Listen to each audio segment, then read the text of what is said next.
to pašu. Tātad uzticību sev. Lielākā daļa no kautrības ir balstīta uz to, ka mums nav uzticības sev. Un mēs ar saviem uzskatiem, kas ir veidoti bērnībā, bērna prātā, mēs esam izveidojuši mentālos procesus, mentālos modeļus, pēc kuriem mēs rīkojamies.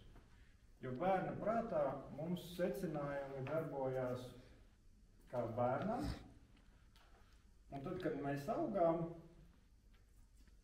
lielākā daļa no visiem tiem procesiem to joprojām tiek izmantot.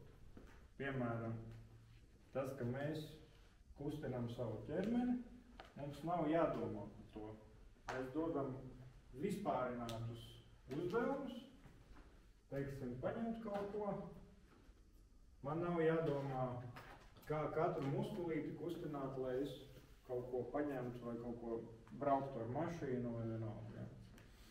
Tātad tas ir milzīgs komplekss uzdevumu klāsts ar mentāliem mehānismiem, kas darbojās paši no sevis, un mēs tikai sūtam vēlēšanās viņam. Ja? Tātad tas ir tā kā mūsu izpildītājs, mūsu lielākā daļa īstenībā mūsu apziņas ir veltīta šiem procesiem. Un tikai mazai daļai liekas, ka viņa ir galvenā, viņa ir nolikta galvenā, bet viņa ir vienkāršākā. Viņa ir šeit piedzīvojumā, un viņa veido visādus secinājumus, un pēc tiem secinājumiem automātiski būvējās reakcijas, tātad mentālie modeļi, schēmas. Un tas ir viss ļoti jauki un ļoti labi, bet lielākā daļa no tām schēmām ir būvēta bērnībā.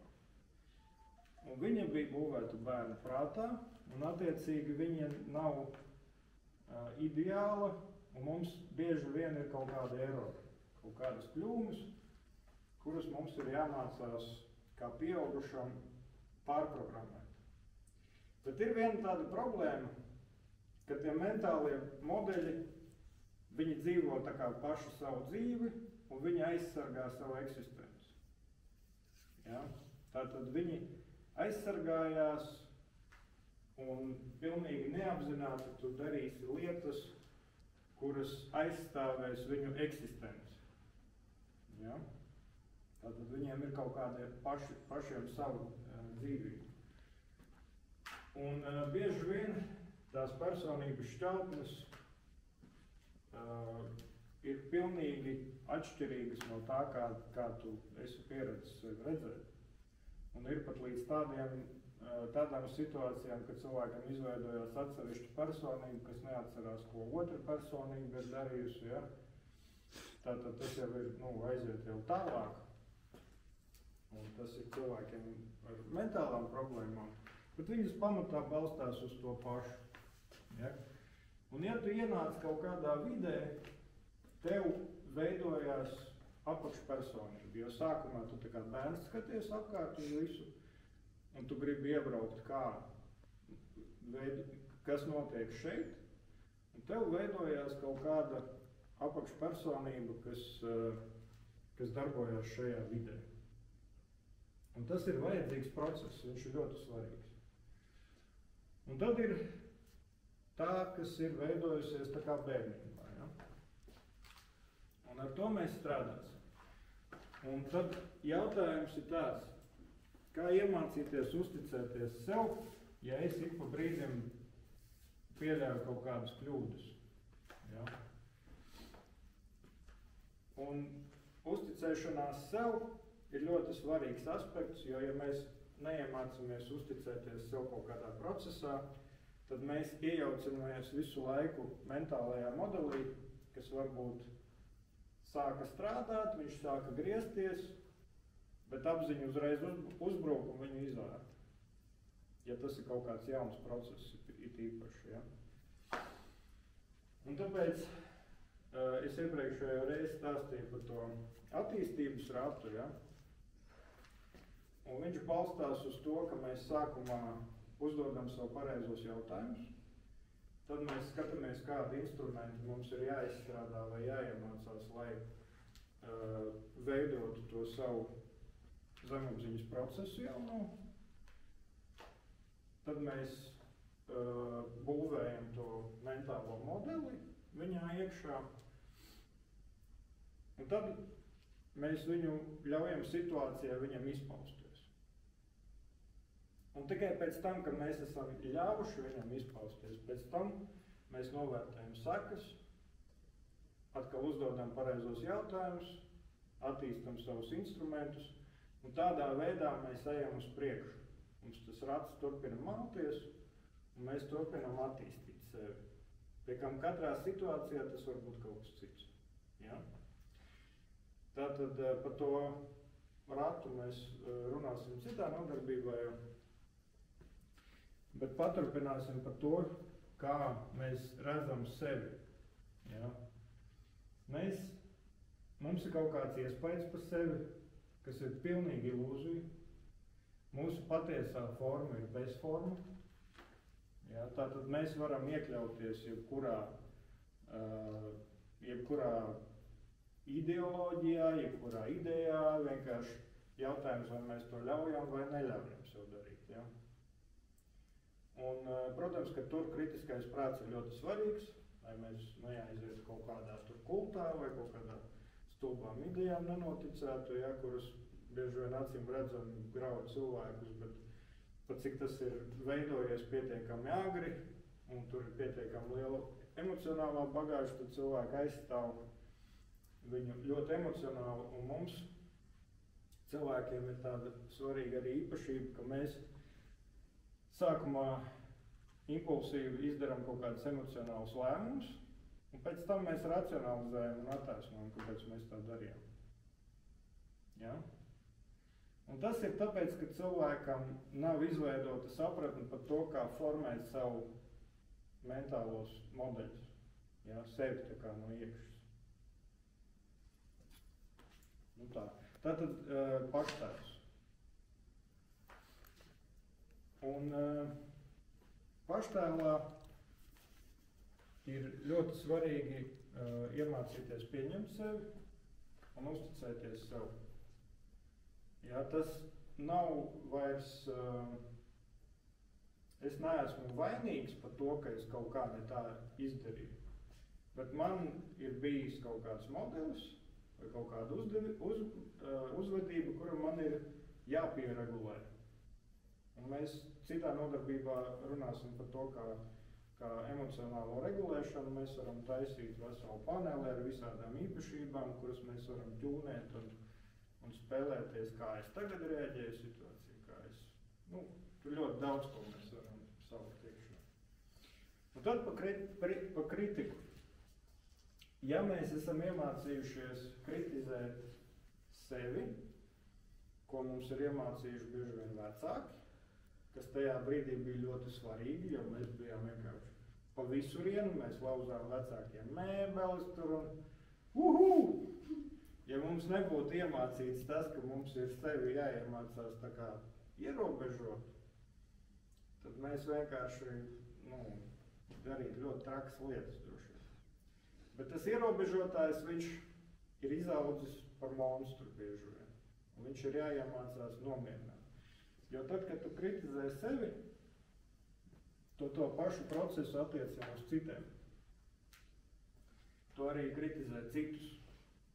Ja? Un tas tev neļauj justies ērti ar citiem, jo tavā zemapziņā tu jau esi uzbūvējis veselu kompleksu pret viņu. Un ne tikai pret konkrētiem cilvēkiem, bet cilvēkiem kā tādiem. Es nesaku, ka jūs visi tā darat, bet visdrīzāk, ka jūs tā darat. Ja. Un es pats tā daru. Un tur ir jāsajūt, vai tiešām tas cilvēks ir pelnījis tādu kritiku no manis, vai es vienkārši tas ir mans automātiskais process, kas visus tur plūkā pilnīgi bezjēgā. Ja? Un mums ir arī daļēja spēja ietekmēt citu cilvēku uzvedību ar viedokli par viņu. Man ir bijušas situācijas, kad cilvēki padomā kaut ko pa mani, un es to sajūtu, un es automātiski noreģēju tā, it kā viņam būtu taisnība. Un es pēc tam skatos, un kam tas izdevās? Kas tā par tādu spēju interesanti? Un es pamanu, ka tā ir arī ar visiem. Ja? Tā kā jābūt ļoti uzmanīgi, kad mēs liekam cilvēkiem diagnozi, kad mēs liekam sev diagnozi. Bieži vien diagnozes nav labākais veids, kā ietekmēt cilvēkus.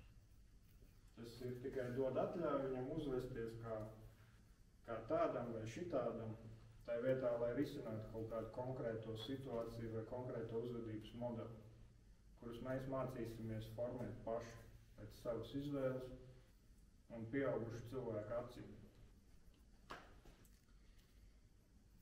Tā, kas vēl ir? Jā, bloki. Bloki viņi ir ķermenī, un viņi mums, tā kā mēs kaut ko gribam darīt, un viņi mums pilnīgi fiziski var atturēt. Man ir bijusi interesanta situācija, kad mēs ar vienu meiteni attīstam attiecības, un vienā brīdī es sajūtu, ka man ir jāpieceļās un viņa jānoskūpst, un es pilnīgi sajūtu, ka fizisks bloks šeit ir. Pamatīgs bloks, no kura man ir ļoti grūti piecelties. Un man vajadzēja pielietot pamatīgu spēku, lai viņu pārvarētu. Un to izdarīt. Un attīstīt attiecības tālāk. Tā kā tas ir visiem. Tu apzinājies, kas notiek. Es apzinājos, kas notiek, un tāpat tajā momentā es sajūtu, ka tam ir fizisks efekts, reāli fiziski. Es tādu ziloni uz krūtīm neesmu sajūtu savu. Saprotiet? Un tas ir visiem, arī es sevi uzskatu daļai par ekstravertu, un arī tad man ir bloki kaut kādi, ar kuriem es periodiski strādāju. Ja? Un ļoti labi, kad mums ir lielākai daļai bloku liels paldies, ja? Bet mēs attīstamies. Mēs varam ļaut sev darīt aizvien jaunas un interesantākas lietas. Labi. Un tad nākošais ir parunāsim par mieru. Kā jūs varat ļaut sev justies mierīgāk ar sevi un ar cilvēkiem? Un nemiers komunikācijā ar citiem parasti izpaužās tā, ka cilvēks jāatrisina kaut kāda situācija, ar kādu jāizrunā, un tu pieskrien kādam klāt, un ātri kaut ko paskaidro, nober informāciju un aizmūc projām. Pazīstam situāciju? Nē, es vienkārši nerunāju. Okay. Katram var būt višķi savādāk taktika, jā, bet tas ir ļoti tipiski, ja? Kad tu vienkārši noberi, nekur, teiksim, Alberts pazūd telefonā, viņam ir savs risinājums, kā tu ārā no situācijām. Albert. Tur svarīgas lietas. Nekas ir svarīgāks lietas. Es šitam daru. Jā, tātad, un jūs pamanīsiet, ka pēc sajūtām, jūs pamanīsiet to, ka tad, kad jūs esat šajā procesā, jūsu gars ir priekšā, jūs esat priekšā savam ķermenim, jūs steidzaties vizualizēt ātri, tad nopērt, un tad jūs atkāpjaties un aizņemat. Ja? Un kāds ir risinājums? Ļoti ezotēriski, kad cilvēki risina lietas, viņi kaut kā pieiet mītiski visādām lietām. Un es cenšos saprast, kas ir tur kodolā apakšā, kāda ir tā uzmanības mehānika un kas ir reāli ar vizualizācijām notiek un kā tas strādā. Un man patīk vienkāršāk risinājumi. Un tāpēc cilvēki saka, ka tev jābūt sazemētam. Un vizualizēt, kad tur koka saknes tev pa kājām ieplūst, un tas viss strādā ļoti labi, bet kāpēc tas strādā? Tāpēc, ka tu pievērsi uzmanību uz savam ķermenim, teiksim, ja tu 20% uzmanību runājot ar cilvēkiem pievērsi savam kājām, tu jau kļūsti sazemēts. Ja? Un tu lēnāk runā, tu dod telpu cilvēkam saprast, vizualizēt, iztēloties un sajust to, ko tu saki. Un tev nevajag vairs ātri nobērt kaut ko. Tad, kad tu jūties ērti sevī, tad arī citi cilvēki tavā klātbūtnē jutīsies ērti. Jo mums ir spoguļu neironi, mums viss darbojas, mēs esam super attīstīti sociālajā uztverē. Mēs ļoti labi lasām telpu, ja mēs to ļaujam sev darīt. Parasti sievietes to dara daudz labāk, bet tik un tā arī jebkuram ir spēja atvērt šo savu sapratni par to, kā es jūtos telpā, kurā es ieju. Un tas ir ļoti svarīgi, tas saucās kalibrācija. Tad, kad tu kaut kādā veidā gribi sajust otru cilvēku vai telpu vai vienalga ko, tev ir sākumā jāiemācās nolasīt to, kas tavā priekšā ir. Tā kā caur sajūtām tīri. Tātad, cik ātri man ir jārunā, cik enerģētiski, ja tas ir kaut kāda situācija, tu negribi iespērties un uzreiz maukt ar enerģiju, ja tur cilvēki meditē. Ja tu biji tajā situācijā, meitene šeit meditēja, ja? Viņiem beidzās kaut kāds tur gongu diena, un es, hei, labrīt! Pilnībā cilvēku, ja? Tāpēc mums ir spēja kalibrēties. Mums vajag, lai tu piedalies spēlē sociālajā, mums tevi vajag reāli. Tu mums esi ļoti noderīgs ar savām zināšanām, savām idejām, visu pārējo. Bet acīm redzot, tu pirms tam esi bijis pārāk nekalibrēts, un tad tevi noskaldīja maliņā, lai tu ļauj cilvēkiem izrunāties, vai tu traucēji vecākiem vai pieaugušajiem kaut ko izrunāt, ja, kas bija svarīgs, un tu tur līdi pa virsu kaut ko, vai pievērsiet man uzmanību, ja. Un tad tevi noskaldīja malā. Un tevī radās automātiski tā doma forma, ja? Tas mentālais modelis, kad es nedrīkstu izpausties cilvēku priekšā. Tu drīksti, vienkārši tam jābūt kalibrēti. Tātad tu vari sākt ar to, ka tu nolasi telpu vai nolasi situāciju, paskaties bišķiņu uz cilvēku ķermeni, ja? Sejām un visu pārējo. Tu visu ļoti labi sapratīsi, tev nav jāapraksta tas vārdos. Jo vārdi ir ļoti maza daļa no tā, kas notiek. Un tāpēc viss pārējais iet caur vizualizācijām, sajūtām, skaņām.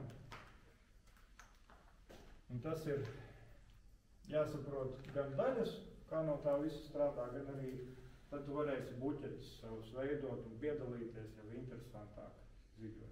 Daudz patīkamāk kļūst. Tad tu vari izbaudīt otru ar citiem. Nevis kaut kādu tur cīņu un šito visu. Ja. Un tad, kad tu gribi kaut kā pozitīvi ietekmēt to, kas notiek telpā, vai ar cilvēkiem, vai kaut kādā dialogā, tu vari sākumā ieķūnēties, un tad tu vari lēnām pacelt uz to, kuru tu gribi, vai tas ir augstāks emocionālais līmenis, vai tas ir, teiksim, kaut kāda informācija. Ja tu sāc ar cilvēkiem runāt, un tev ir kaut kāda ideja, ko tu viņiem gribi pasniegt, bet tu uzreiz nāc ar to ideju, nevis kalibrējies un uztver to, ko viņi jau domā. Tad tu vienkārši izveido tajā brīdī strīdu starp to, kas tur notiek, un tevi. Bet ja tu sāc ar to, ka tu mēģini saprast, kā cilvēki domā, pa ko viņi runā, un saproti, vai ir jēga pasniegt to tavu ideju viņiem vai nē. Tad, ja tu nolēmi, kad ir jēga pasniegt, tad tu vari iepazīstināt viņus ar to jauno rotaļlietu. Jo tas viss ir mentālās rotaļlietas un spēles, un tas ir daudz interesantāk nekā mums liekas, jo tur, kad bērns piedzimst, viņš to saprot dabīgi, ka tā ir rotaļa. Ka mēs esam atnākuši šeit, lai spēlētos, lai attīstītos, ka šī vide ir ļoti stimulējoša tam, lai attīstītu mūs. Un tieši to daļu, kas ir mūžīga. Tā. Jā, par savu vērtību. Tava vērtība ir tāda pati pasaulē kā visiem citiem. Tu neesi ne labāks, ne sliktāks. Varbūt tu vēl neesi pilnībā atvēries, un tu nekad nebūsi pilnībā atvēries. Vienmēr būs kaut kas jauns, ko tu vari iemācīties, iegūt, kā tu vari spēlēties. Un tas pats attiecās arī ar citiem. Viens cilvēks šeit nav atsūtīts, lai vienkārši veģetētu. Ja pat cilvēks velta laiku, lai pilnībā tikai pats izbaudītu realitāti, arī tas ir ļoti svarīgs process. Jo mums ir kopējā saikne, un tie cilvēki, kas jūtās labi, vienkārši jūtās labi, bez jebkādiem dzīves uzdevumiem. Viņi ir super svarīgi priekš visiem pārējiem. Jo viņi paceļ emocionālo līmeni. Un arī mums visiem pārējiem, kas izvēlās kaut ko darīt dzīvē, mums viss tas ir jādara caur pozitīvu uztveri, jo tas ir tas pats radio. Ja mums ir negatīvu vai kritisku uztveri, mēs visu pataisīsim pa sūdu. Pat viskaistākās lietas mēs nokritizēsim un padarīsim bezvērtīgas. Bet jāsaprot, ka tas ir kaut kad iemācīts. Un tas ir visdrīzāk iemācīts tad, kad mums nebija bloku, mums iemācīja blokus, pēc tam tie bloki ir izauguši par monstriem. Un katram no mums ir bišķiņ maziņš kaut vai monstriņš. Mums ir jāiemācās vienkārši ar viņu strādāt, viņu apzināties, viņu izgaismot. Tā.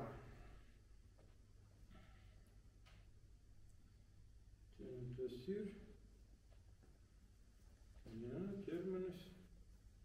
Jā, mēs, kad komunicējam, mums zemapziņā projicējās visādas bildes, sajūtas, skaņas. Un tas ir pamatīgi saistīts ar to automātisko mehāniku milzīgo, kas mums ir. Un tiem, kuriem labāk vizualizācija strādā, teiksim, ir serotonīna līmenis augstāks un citi parametri, tad cilvēkam viņš vairāk ir vizuāls. Un tam cilvēkam, kuram ir skaņas uztvere labāka, viņš ir atkal, vai viņa ir atkal audiāls. Un tam, kurš lēnāk uztver pasauli, tas cilvēks parasti ir kinestēts. Un vizuāli cilvēki, mēs visi esam trīs, vēl ir diskrētais tips, kas ir vairāk tā kā uz loģiku vērsts. Mēs visi esam četri, bet mums ir katram vairāk vai mazāk no katras frekvences, vai vienalga, kā to nosaukt, no katras krāsas. Un ļoti iespējams, ka ir vēl krāsas visādas, par kuras mēs vēl neapzināmies, vai apziņa kā tāda, saikne ar savu zemapziņu, tā varētu būt vēl viena ļoti svarīga krāsa. Un arī spēja sev uzticēties, savai zemapziņai. Jo tur nav tikai mehānismi, tur tas viss ir ļoti dzīvs, un ļoti gudrs un viltīgs, un veidot tās attiecības uz pozitīvas nots ar savu zemapziņu var veidot tikai caur reālu uzticību sev. Un saprast to, ka mēs varam, jo mēs pareizāk iemācāmies nodefinēt uzdevumus zemapziņai, jo labāki būs rezultāti. Bet jāveido tas pieredums to darīt. Gan mēs formējam veselus modeļus, gan sūtam vienkāršus signālus, vienkāršus uzdevumus. Tas viss pamazām audzē mūsu jaudas visās dzīves izpratnēs, visos virzienos, kur mēs gribam attīstīties. Un viena svarīga lieta vēl ir saprast, ka tad, kad mēs runājam un žestikulējam, tajā brīdī, kad mēs žestikulējam augšā, mums vairāk strādā tā vizuālā domāšana, jo mums tā kā panelis ir zemapziņā priekšā, kur visādas bildes sūtās īstenībā, cik es saprotu, tā ir priekšā šitā daiva. Mums ir centrā tā vēl viena acs, kas redz to, kas projicējās priekšējā daivā, un viņa vienkārši vizuāli zemapziņā tiek uztverta tā kā panelis. Kas mūs atšķir no dzīvniekiem. Varbūt tagad tas ir spēcīgs vienkāršojums, bet man tas tā apmēram izskatās.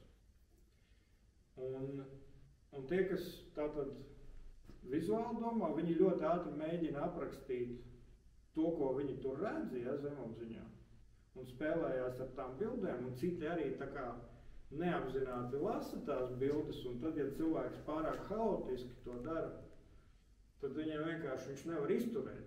Viņš tur vervelē kaut ko, tad nobar un aizbēg, ja? Un neveidojās vēlme vispār runāt ar to cilvēku. Ja? Un tad, kad viņš bišķiņ nomierinās, viņš bišķiņ pievērš savam ķermenim vairāk uzmanību, kaut vai 10%, tad viņš var pāriet audiālākā, un tā ir žestikulācija pa vidu. Pārsvarā, ja? Mēs tāpat plūstam, un mums tie smadzeņu viļņi nepārtraukti staigā, bet tas jautājums par to, uz ko tajā brīdī ir akcents, un kā cilvēks ir ieradis rīkoties, funkcionēt, vai kā piedzimis vienalga. Bet tas viss ir ļoti būtiski saprast detaļas, bet jāsaprot arī to, ka tas viss notiek ļoti dinamiski.